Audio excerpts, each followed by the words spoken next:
صلاۃ و سلام علیک یا رسول اللہ صلی اللہ علیہ وسلم۔ ایک مرتبہ کی بات ہے، غوث اعظم رضی اللہ تعالیٰ کھیل رہے تھے بچوں کے ساتھ، کھیلتے کھیلتے کیا دیکھتے ہیں کہ ایک بزرگ کا گزر ہوا ہے۔ وہ اللہ کے ولی کا یہ معاملہ ہوا کرتا تھا کہ وہ جب بھی جہاں سے بھی گزرا کرتے تھے، بچے ملا کرتے تھے تو بچوں سے سلام کیا کرتے تھے، بوڑھا ملا کرتا تھا بوڑھوں سے سلام کیا کرتے تھے، جوان ملا کرتے تھے تو جوانوں سے سلام کیا کرتے تھے۔ یہ نبی کی سنت کے اوپر عمل کرنے کا جذبہ ہوا کرتا تھا۔ اب جیسے ہی ان اللہ کے ولی کا گزر ان بچوں کے پاس سے ہو رہا ہے تو ان میں سرکار غوث اعظم رضی اللہ تعالی عنہ بھی موجود ہیں۔ جیسے ہی وہ اللہ کے ولی گزرتے ہیں تو سلام کرتے ہیں، السلام علیکم، تو وہ بچے جواب دے رہے ہیں، لیکن غوث اعظم رضی اللہ تعالیٰ عنہ 2 مرتبہ وعلیکم السلام وعلیکم السلام جواب دیتے ہیں۔ جب وہ اللہ کے ولی نے دیکھا ہے کہ اور بچوں نے تو 1 مرتبہ سلام کا جواب دیا ہے لیکن یہ بچہ 2 مرتبہ سلام کا جواب کیوں دے رہا ہے، تو وہ اللہ کا ولی رک جاتا ہے اور پوچھتا ہے کہ بیٹا تمام بچوں نے تو 1 مرتبہ جواب دیا ہے لیکن تم نے 2 مرتبہ جواب کیوں دیا ہے؟ تو وہ غوث اعظم جواب دیتے ہیں میرا کام ہو گیا ہے، اب آپ آگے چلے جائیے۔ وہ رک جاتے ہیں، فرماتے ہیں بیٹا اس میں حکمت کیا ہے، جب تک تم بتاؤ گے نہیں میں یہاں سے نہیں جاؤں گا۔ غوث اعظم اس اللہ کے ولی کا ہاتھ پکڑتے ہیں، ہاتھ پکڑنے کے بعد ایک ٹیلے کے قریب لے جاتے ہیں، ٹیلے پہ پہنچنے کے بعد فرماتے ہیں یہ بستی نظر آ رہی ہے؟ اللہ کا ولی کہتا ہے ہاں یہ بستی نظر آ رہی ہے۔ وہ سامنے جو مکان نظر آ رہا ہے اللہ کا ولی کہتا ہے ہاں وہ مکان کس کا ہے؟ اللہ کا ولی کہتا ہے وہ سیدوں کا مکان ہے۔ تو بتاؤ تمہارا 4 سال پہلے یہاں سے گزر ہوا تھا تو اللہ کے ولی نے کہا تھا ہاں 4 سال پہلے گزر ہوا تھا۔ غوث اعظم فرماتے ہیں تم نے کیا کیا تھا؟ اللہ کا ولی جواب دیتا ہے میں روز تم معمول کی طرح گزر رہا تھا، لوگوں سے سلام کر رہا تھا، لیکن جیسے ہی سیدوں کے مکان کے قریب سے گزرا ہوں کوئی نظر نہ آیا، میں نے سلام کیا ہے تو جواب ملے گا تو سیدوں کی برکتیں مجھے حاصل ہو جائے گی۔ تو غوث اعظم فرماتے ہیں تم نے جب سلام کیا تھا تو کیا جواب ملا تھا؟ اللہ کا ولی کہتا ہے سلام کر کے میں گزر گیا تھا، جواب نہ ملا تھا۔ اب غوث اعظم فرماتے ہیں اگر کہ آگے کی بات مجھ سے سنو، جب تم نے سلام کیا تھا تو میری ماں اندر موجود تھی، پردے کے مطابق میری ماں نے دھیرے سے جواب دیا تھا۔ اس وقت میں اپنی ماں کے شکم میں تھا، میں اپنی ماں کے پیٹ میں تھا۔ جب سے میری ولادت ہوئی ہے 4 سال سے یہ قصد تھا جو میں تمہیں لوٹانا چاہتا تھا۔ آج تم نے جو سلام کیا ہے اس کا جواب جو 4 برس پہلے میں نے اپنی ماں کے شکم میں سلام سنا تھا اس کا جواب آج بھی کہ میں نے چکتا کر دیا ہے۔ سبحان اللہ سبحان اللہ۔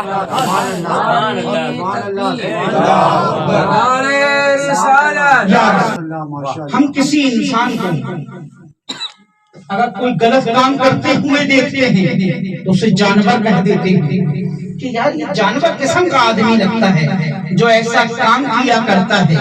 اگر جانور کو کوئی انسان نہیں کہا کرتا، کتے کو کتا کہا جائے کوئی گناہ نہیں، لیکن دنیا میں ایک کتا ایسا بھی ہوا اللہ جن کو بزرگوں نے کتا کہنے سے بھی منع کر دیا، جس کا ذکر قرآن کی 15ویں پارے میں سورہ کہف میں کیا جا رہا ہے۔ معاملہ کیا ہے کہ وہ کتا بھی جنت میں جائے گا، وجہ کیا ہے کہ کتے کو جنتی ہونے کا شرف کیسے حاصل ہو گیا ہے؟ تو روایات میں آتا ہے کہ وہ کتا اللہ کے ولیوں کے ساتھ سو گیا تھا، اس کی برکتیں کتے کو مل رہی ہے۔ اللہ اکبر۔ وہ تو عیسیٰ علیہ السلام کے زمانے کے ولی تھے، جب ان کے مقام کا یہ عالم ہے تو سردار اولیاء کے مقام کا عالم کیا ہوگا؟ غوث اعظم کے غلاموں کا عالم کیا ہوگا؟ غوث اعظم کے چاہنے والوں کا عالم کیا ہوگا؟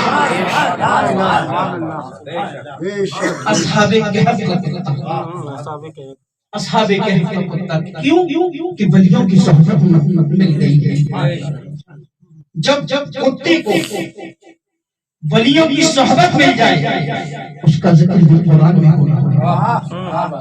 علماء فرماتے ہیں غوث اعظم ایسے اللہ کے ولی ہیں کہ آدم علیہ السلام سے لے کر عیسیٰ روح اللہ علیہ السلام جتنے بھی ولی ہوئے اور نسل قیامت تک جتنے بھی ولی ہوں گے سب کے سب ولیوں کے سردار غوث اعظم ہیں، سب کے سردار پیرانے پیر ہیں۔ اب آگے سنیے، غوث اعظم رضی اللہ تعالی عنہ کے بچپن کا عالم ہے۔ ایک دن غوث پاک رضی اللہ تعالی عنہ مدرسے سے لوٹ کر آتے ہیں، جب گھر پہنچتے ہیں تو گھر میں ماں نے اپنی گود میں اٹھایا ہے، غوث اعظم کی پیشانی کو چوما ہے۔ چومنے کے بعد غوث اعظم رضی اللہ تعالی عنہ اپنی ماں کی گود میں بیٹھ جاتے ہیں، باتیں کرتے کرتے اپنی امی جان سے کہتے ہیں، امی جان میں نے آپ کے اوپر احسان کیا ہے، اللہ اکبر۔ اگر کوئی چھوٹا سا بچہ ہو 3 یا 4 سال کا بچہ اگر کوئی اپنے ماں باپ سے کہہ دے کہ اے امی جان ہم نے تمہارے اوپر احسان کیا ہے تو ہم اپنے بچوں کی باتوں کو باتوں میں ہی لے جائیں گے، لیکن اللہ جیسے ہی غوث اعظم کی والدہ نے اتنا سنا ہے فرماتی ہیں اے عبد القادر میں ضرور یہ جانتی ہوں کہ تمہاری ولادت کی بہت برکتیں ہیں، لیکن یہ کیسا ہے تم نے میرے اوپر کون سا احسان کیا ہے؟ عرض کرتے ہیں امی جان یاد ہے کہ ایک دن ایک فقیر ہمارے دروازے پر مانگنے کے لیے آیا تھا تو آپ نے پردے کی آڑ سے اسے دینے کی کوشش کی تھی، تو وہ فقیر نہیں تھا بلکہ ایک ڈاکو تھا جو آپ کے کنگن چرانا چاہتا تھا۔ آپ توڑ کر اندر چلی گئی تھی اور رب سے مدد طلب کی تھی کہ مولا میری مدد فرما، اور جیسے ہی آپ نے اتنا کہا تھا تو ہمارے گھر میں ایک شیر نمودار ہوا تھا جس نے اس ڈاکو کو چیخ مار کر رکھ دیا تھا۔ امی جان وہ شیر کوئی اور نہیں تھا بلکہ میں تھا۔ سبحان اللہ سبحان اللہ۔ ماں کی شکل میں حفاظت ابھی سے ہو رہی ہے۔ غوث اعظم رضی اللہ تعالی عنہ کے بارے میں مشہور تھا، ایک دائی تھے، غوث اعظم رضی اللہ تعالی عنہ کی خدمت کیا کرتی تھی۔ بچپن کا عالم تھا تو غوث اعظم رضی اللہ تعالی عنہ کو جب گود میں لے کر اچھالا کرتی تھی تو غوث پاک رضی اللہ تعالی عنہ اچانک سورج کی روشنی میں غائب ہو جایا کرتے تھے۔ ایک دن دائی اماں غوث پاک سے ملاقات کے لیے پہنچتی ہیں، جیسے ہی غوث اعظم کی بارگاہ میں پہنچی ہیں غوث اعظم رضی اللہ تعالی عنہ تعظیم کے لیے کھڑے ہو جاتے ہیں۔ تعظیم کے لیے کھڑا ہونا تھا، سرکار پیرانے پیر نے اپنے کاندھے سے چادر نکالی ہے، چادر نکالنے کے بعد بچھا دیتے ہیں، بچھانے کے بعد آپ کی دائی اماں اس پر بیٹھ جاتی ہیں۔ اب گفتگو ہو رہی ہے، گفتگو ہوتے ہوتے دائی اماں فرماتی ہیں بیٹا عبد القادر میں بچپن میں یہ دیکھا کرتی تھی کھیلتے کھیلتے اچانک تم غائب ہو جایا کرتے تھے، تو تم کہاں چلے جایا کرتے تھے؟ غوث اعظم فرماتے ہیں دائی اماں میں آپ سے چھپنے کے لیے سورج کے پیچھے چھپ جایا کرتا تھا، آفتاب کے پیچھے چھپ جایا کرتا تھا۔ تو غوث اعظم سے عرض فرماتی ہیں کہ بیٹا عبد القادر کیا ابھی بھی آفتاب کے پیچھے چھپا کرتے ہو؟ غوث اعظم فرماتے ہیں امی جان وہ میرے بچپن کا عالم تھا، اب اللہ تبارک و تعالیٰ نے مجھے وہ مقام عطا فرما دیا ہے کہ ایسے کئی ہزار آفتاب میرے دامن میں چھپ جائیں گے تو کسی کو نظر نہیں آئیں گے۔ سبحان اللہ سبحان اللہ۔ وہ مقام غوث پاک کو اللہ نے عطا فرمایا ہے۔ 12 سال کی ڈوبی ہوئی کشتی ہو، ایک اشارے سے غوث اعظم جلا دیں اور ہر قدم پہ کرامتوں کا ظہور ہوگا، لیکن تعلیم مدرسے میں حاصل کی جاتی ہے۔ اور علم کیا تھا غوث اعظم کا؟ 4 سال کی عمر جب غوث اعظم کی ہوئی، 4 سال کی عمر، بسم اللہ خانی کی جو عمر ہے وہ 4 سال ہے۔ 4 سال کی عمر میں آپ کے والد محترم نے لنگر پکوایا ہے۔ غوث اعظم کو پڑھانے کے لیے استاد آ رہے ہیں، جلیل القدر اللہ کے ولی کہ آج عبد القادر کی بسم اللہ خوانی ہے، پورے گھر کو سجا دیا گیا ہے۔ کیوں؟ آج عبد القادر جیلانی کی بسم اللہ خوانی ہے۔ آپ نے اپنے دوست و احباب کو دعوت دے دی ہے کہ آج بسم اللہ خوانی ہے عبد القادر جیلانی کی، بزرگوار تشریف لائے ہیں۔ ایک اللہ کے ولی بیٹھ جاتے ہیں، ان کے سامنے غوث اعظم رضی اللہ تعالی عنہ کو بٹھا دیا جاتا ہے۔ استاد کا حکم ہوتا ہے عبد القادر پڑھو اعوذ باللہ من الشیطان الرجیم بسم اللہ الرحمن الرحیم. غوث اعظم خاموش ہے. پھر دوسری مرتبہ استاد نے کہا ہے بیٹا پڑھو بسم اللہ الرحمن الرحیم. غوث اعظم خاموش ہے. تیسری مرتبہ جب استاد کا حکم ہوتا ہے غوث اعظم خاموش ہے. اب والد محترم فرماتے ہیں عبد القادر تم پڑھتے کیوں نہیں؟ اب غوث اعظم نے اپنی زبان کو کھولا ہے. اعوذ باللہ من الشیطان الرجیم بسم اللہ الرحمن الرحیم. اب غوث اعظم پڑھتے چلے جا رہے ہیں. اب غوث اعظم کی عمر پاک 4 برس کی ہے. والد کو نہیں معلوم ہے غوث اعظم کا علم کیا ہے. والدہ کو نہیں معلوم ہے غوث کو اللہ نے کیا مقام سے نوازا ہے. اب غوث اعظم پڑھتے چلے جا رہے ہیں. سورہ فاتحہ مکمل ہو گئی ہے. پہلا پارہ پڑھنا شروع کر دیے ہیں. اب دوسرے پارے پہ آ گئے ہیں. دوسرے کے بعد تیسرے پارے پہ, تیسرے کے بعد چوتھے پہ. اب غوث اعظم پڑھتے جا رہے ہیں. چھٹا, ساتواں, آٹھواں. اب والد محترم سوچ رہی ہے کہ یار عبد القادر کو یہ پارے کیسے یاد ہو گئے ہیں. استاد محترم سوچ و فکر میں ہے کہ عبد القادر نے اتنی سی عمر میں قرآن کو کیسے یاد کر لیا ہے. آپ کی والدہ حیران و پریشان ہو کر دیکھ رہی ہے پردے کی آڑ سے کہ میرے بیٹے کو یہ قرآن کے پارے کیسے یاد ہو گئے ہیں. غوث اعظم تلاوت کرتے جا رہے ہیں. 10 پارے ہو گئے ہیں, 12 پارے, 13 پارے, 14 پارے, 15 پارے. استاد بھی غور و فکر سے غوث اعظم کا چہرہ دیکھ رہے ہیں. تلاوت غوث اعظم کرتے چلے جا رہے ہیں. اللہ اکبر. ہم اور آپ جب قرآن پاک کی تلاوت کیا کرتے ہیں تو خدا کی رحمتوں کا نزول ہوا کرتا ہے. اللہ اکبر. جب غوث اعظم قرآن کی تلاوت کر رہے ہوں گے اس وقت کے منظر کا عالم کیا ہوگا, اس وقت کی رحمتوں کے نزول کا عالم کیا ہوگا. غوث اعظم تلاوت کرتے چلے جا رہے ہیں. 15 پارے ہو گئے ہیں, 16 پارے, 17 پارے, 18 پارے ہونے کے بعد غوث اعظم خاموش ہو جاتے ہیں.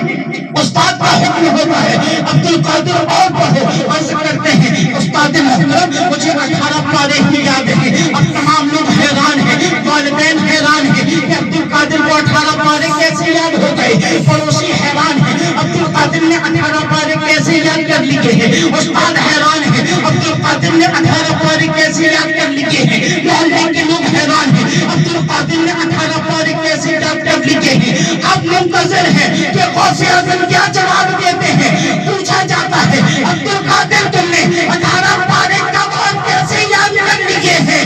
غوث اعظم جواب دیتے ہیں میری ماں 18 پارے کی حافظہ تھی. جب میں اپنی ماں کے پیٹ میں تھا تو ماں قرآن کی تلاوت کیا کرتی تھی. ماں کے پیٹ میں قرآن پاک سنا کرتا تھا. ماں کی شکم میں ہی مجھے 18 پارے یاد ہو گئے.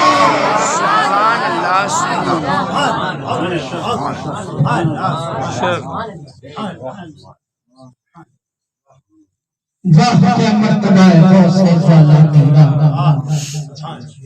اونچے اونچوں کے سروں سے ہے قدم اعلیٰ تیرا. ایک آخری بات غوث اعظم نے بغداد کے منبر سے اعلان فرمایا قدمی ھذا علی رقبتی کل ولی اللہ. میرا یہ قدم دنیا کے ہر ولی کی گردن پر ہے. جو پہلے ولی ہوئے انہوں نے اپنی اپنی قبروں میں اپنے سروں کو جھکا دیا ہے. جنید بغدادی ہوں, معروف کرکی ہوں, سری سکتی ہوں, جو پہلے ہو چکے ہیں, جو اپنے اپنے وقت کے ولیوں کے تاجدار ہوئے, انہوں نے اپنی اپنی قبروں پر سروں کو جھکا دیا ہے. جو موجود تھے انہوں نے جہاں جہاں موجود تھے اپنے سروں کو جھکا دیا ہے. ارے جو کھانے والے تھے قیامت تک ہونے والی جو اللہ کے ولی ہیں عالم ارواح میں انہوں نے اپنے سر کو جھکا دیا ہے. اسی کی ترجمانی غریب نواز رضی اللہ تعالیٰ عنہ اس وقت خراسان کی پہاڑیوں میں اللہ کی عبادت کر رہے ہیں. جیسی غوث اعظم نے کہا ہے قدمی, غریب نواز جھک رہے ہیں. ھذا اور جھک گئی, علی رقبتی اور جھک گئی, کلی ولی اللہ. سر جھکا کر کہتے ہیں حضور آپ کا قدم گردن پہ رہی نہیں, میرے آنکھوں پر بھی اور میرے سر پر بھی, میرے سر پر بھی. غوث اعظم بغداد میں ہے, غریب نواز خراسان میں ہے. اعلان بغداد میں ہو رہا ہے, سنا ساری کائنات میں جا رہا ہے کہ غوث اعظم کی پکار دنیا کا ہر ولی جو موجود ہے وہ بھی سن رہا ہے. جو قبر میں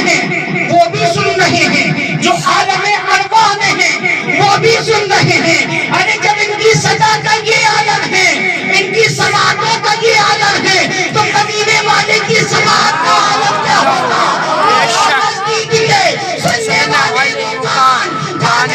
کرامت پہ لاکھوں سلام. بے شک سبحان اللہ سبحان اللہ. نعرے رسالت نعرے رسالت نعرے رسالت. تو غریب نواز رضی اللہ تعالی عنہ نے گردن بھی پیش کر دی ہے, سر بھی پیش کر دیا ہے, آنکھیں بھی پیش کر دی ہیں. یہ آنکھیں یہ سر ہے, یہ جگر کی سر ہے, یہ دل یہ جگر, یہ آنکھیں یہ سر ہے. جہاں چاہو رکھو قدم غوث اعظم غریب نواز رضی اللہ تعالی عنہ نے جب اپنا تن غریب غوث اعظم کے قدم مبارک کے سامنے پیش کر دیا ہے. حضور کی گردن بھی آپ کی بارگاہ میں پیش ہے, یہ آنکھیں بھی آپ کی بارگاہ میں پیش ہے, یہ سر بھی آپ کی بارگاہ میں پیش ہے. یہ سب کچھ غریب نواز نے غوث اعظم کے قدموں پہ نثار کر دیا ہے, غوث اعظم کے قدم حکم پہ پیش کر دیا ہے. تو غوث اعظم کا حکم ہوتا ہے, اے معین الدین, تم نے میرے قدم کے لیے اپنی گردن کو بھی پیش کیا ہے, اپنے سر کو بھی پیش کیا ہے, اس لیے ہم تمہارے لیے ہندوستان پیش کرتے ہیں. اے معین نواز, اے معین الدین, تمہیں ہندوستان کی سلطنت مبارک ہو. یہ ادب کی برکت تھی. یہاں سر پیش کیا جا رہا تھا, یہاں پورا بھارت پیش کر دیا گیا. وہ اللہ اکبر, ایسی جاگیر غوث اعظم نے عطا فرمائی کہ بادشاہ بدلتے رہے, لیکن ہمارے خواجہ کی بادشاہ قیامت تک کی. تو حضرات محترم, غوث اعظم کے نام میں اللہ نے بڑی برکتیں رکھی ہیں. اعلیٰ حضرت فرماتے ہیں کہ اگر کسی کی روزگار میں برکت نہیں ہوتی ہو تو وہ ہر مہینے 11 تاریخ کو غوث اعظم کی نیاز دلایا کرے, اللہ تبارک و تعالیٰ اس کے روزگار میں برکت عطا فرمائے گا. لوگوں نے پوچھا اعلیٰ حضرت سے کہ حضور, جس کے پاس مال و دولت وہ فاتحہ دلائے گا, جس کے پاس کچھ بھی نہیں ہے, اگر کوئی غریب ہے تبرک بنا نہیں سکتا, تبرک خرید کے لا نہیں سکتا, وہ کیسے فاتحہ دلائے گا؟ تو اعلیٰ حضرت فرماتے ہیں کہ ارے یار, غوث اعظم کی بارگاہ میں دل دیکھے جاتے ہیں, مال و زر نہیں دیکھے جاتے. ارے ایک گلاس پانی رکھ کر غوث اعظم کے نام کی نیاز دے دو گے, اس نیت سے, اس نیاز کی برکت سے اللہ تبارک و تعالیٰ ہماری رزق میں برکت عطا فرمائے گا. تو انشاءاللہ اللہ پاک برکت عطا فرمائے گا, برکت عطا فرمائے گا. وہاں دل دیکھے جاتے ہیں, دل دیکھے جاتے ہیں. اب دل کی بات آ گئی ہے تو ایک بات اور سنتے چلیں. برہان پور کی سرزمین پہ ایک شخص تھا, غیر مسلم تھا, مسلموں کے محلے میں رہا کرتا تھا. تو دیکھا کرتا تھا کیا مسلمان 11ویں کے مہینے میں بہت اچھا انتظام کرتے ہیں. تو ایک مسلمان دوست تھا, اس نے پوچھ لیا کہ بھائی یہ معاملہ کیا ہے, یہ 11 تاریخ کو کرتے کیا؟ چلو 12ویں تو سمجھ میں آتی ہے, یہ 11ویں سمجھ میں نہیں آتی. مسلمان جواب دیتا ہے جو 12ویں کا صدقہ ہے اسی کا نام 11ویں ہے, جو 12ویں کا صدقہ ہے اسی کا نام 11ویں ہے. بولتے ہوتا کیا ہے؟ پھر جو دلایا کرتا ہے وہی جانتا ہے. سبحان اللہ. سمجھا دو یار, سمجھا دو یار, معاملہ کیا ہے؟ مسلمان جواب دیتا ہے سب سے بڑی برکت اس کی یہ ہے کہ جو ان کا ماننے والا ہوا کرتا ہے اس کو جہنم کی آگ جلا نہیں سکتی ہے, جہنم کی آگ جلا نہیں سکتی ہے. تو اس غیر مسلم نے کہا تھا کیا میں بھی ان کی نیاز دلاؤں گا, کیا مجھے بھی یہ شرف حاصل ہوگا؟ تو دوست جواب دیتا ہے کہ یا وہ پیران پیر کا دربار ہے, روشن ضمیر کا دربار ہے, ان کے دربار میں دل دیکھے جاتے ہیں, لوگوں کا مذہب نہیں دیکھا جاتا. اب تو غوث اعظم کو شیطان ہو گیا ہے، ہر مہینے غوث اعظم کی نیاز دلایا کرتا ہے، مصیبت آتی یا غوث المدد کا نعرہ لگایا کرتا، کوئی کام کرنا ہوتا یا غوث المدد کہا کرتا۔ اب ایسے ہی کرتے کرتے زندگی گزرا کرتی، لیکن جب 11ویں کی 11 تاریخ آتی تو بڑے پیمانے پر لنگر کیا کرتا تھا۔ جو مال تھا اس کے بعد وہ یہی کہا کرتا تھا جو میرے پاس دولت ہے یہ سب غوث اعظم کی عطا کردہ دولت ہے۔ اب وقت گزرتا جا رہا تھا، ایک وقت ایسا آیا کہ اس کا انتقال ہو گیا ہے۔ انتقال ہونے کے بعد اب ان کے دھرم کے ریتی رواج کے مطابق اس کو جب شمشان لے جایا جاتا ہے، شمشان لے کر پہنچتے ہیں اور آگ جلائی جا رہی ہے، لیکن لکڑی آگ نہیں پکڑ رہی ہے، گھی ڈالا جا رہا ہے، آگ نہیں پکڑی جا رہی ہے، پیٹرول ڈالا جا رہا ہے، آگ نہیں پکڑی جا رہی ہے۔ لوگوں نے کہا یار معاملہ کیا ہے، معاملہ کیا ہے، آگے سے جلا کیوں نہیں رہی ہے؟ ارے اس کو اٹھا کے ندی میں ڈال دو، اسے جلایا نہیں جا پا رہا ہے۔ جب اسے ندی میں ڈالا جاتا ہے تو لوگوں نے کہا کہ رہتا کس کے ساتھ تھا؟ لوگوں نے بتایا ایمان والوں کے ساتھ رہا کرتا تھا۔ چلو انہیں سے پوچھ لیتے ہیں معاملہ کیا ہے۔ جب اس کے دوست سے پوچھا گیا کہ اس کی آگ نہیں جلا رہی ہے، اس نے کہا یا غوث اعظم تیرا کرم بے مثال ہے۔ یہ کہا کرتا تھا، اس نسبت سے نیاز دلایا کرتا تھا کہ جہنم کی آگ سے میں بچ جاؤں۔ اللہ اکبر، اس نے کے دل میں ایسے غوث اعظم کی محبت بس گئی تھی، ایسی بس گئی تھی کہ دنیا کی آگ بھی نہیں جلا پا رہی ہے اور انشاءاللہ جہنم کی آگ بھی نہ جلا پائے گی۔